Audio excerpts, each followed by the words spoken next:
Ukraine's president traveled to Washington with hopes of a new deal and a boost in support in its war against Russian invaders. Hello, everybody. I'm Heather Hayes. I'm Steve Eager. Instead, he was asked to leave the White House, and there are now reports further aid to Ukraine could be in jeopardy after a shouting match in the Oval Office. It started when the Ukrainian leader raised doubts about trusting Russian leader Vladimir Putin in a question to the vice president, resulting in this.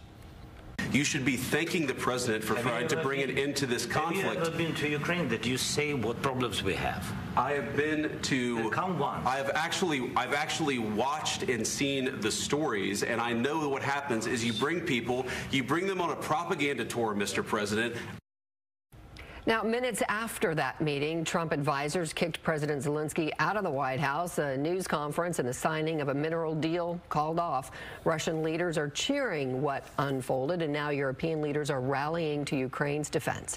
Fox 4's Casey Stiegel in now with a major day on the world stage. Casey. Yeah, Steve, Heather, good evening. That exchange heard around the world, and boy, it was unprecedented this afternoon, devolving into a shouting match at times and lacking decorum. Tonight, both President Trump and President Zelensky have responded in separate interviews as we learn more about the possible ramifications this could have on history.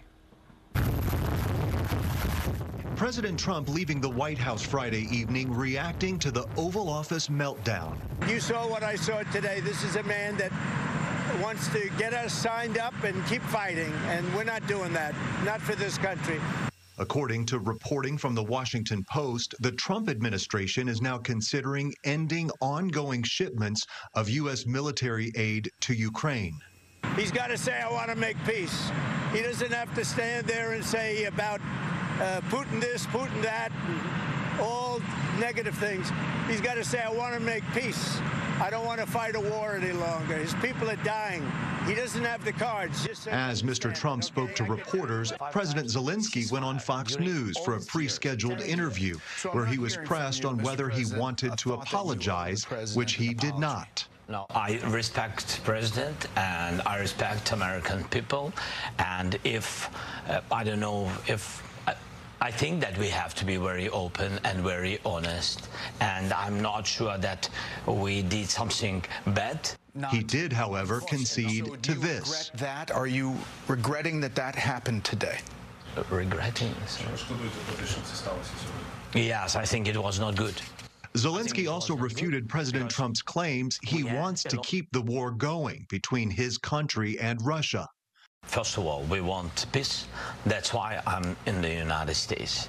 That's why I visited President Trump.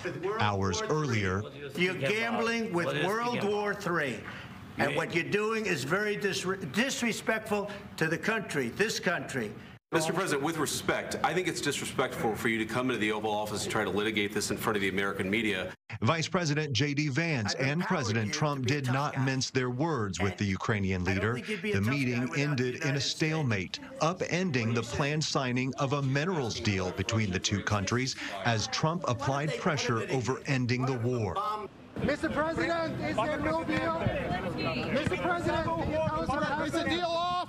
Zelensky left the White House in a hurry, reportedly kicked out, and almost immediately, conservatives rallied around Mr. Trump, even some ardent supporters of Ukraine. I have never been more proud of the president. I was very proud of J.D. Vance, standing up for our country. We want to be helpful. What I saw in the Oval Office was disrespectful.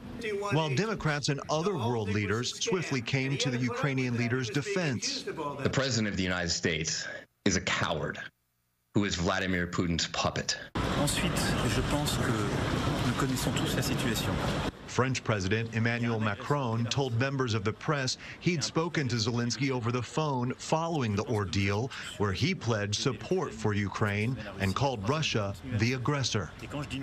All right, so meantime, former Russian President Dmitry Medvedev cheered how Zelensky was treated today, saying, quote, the insolent pig finally got a proper slapdown.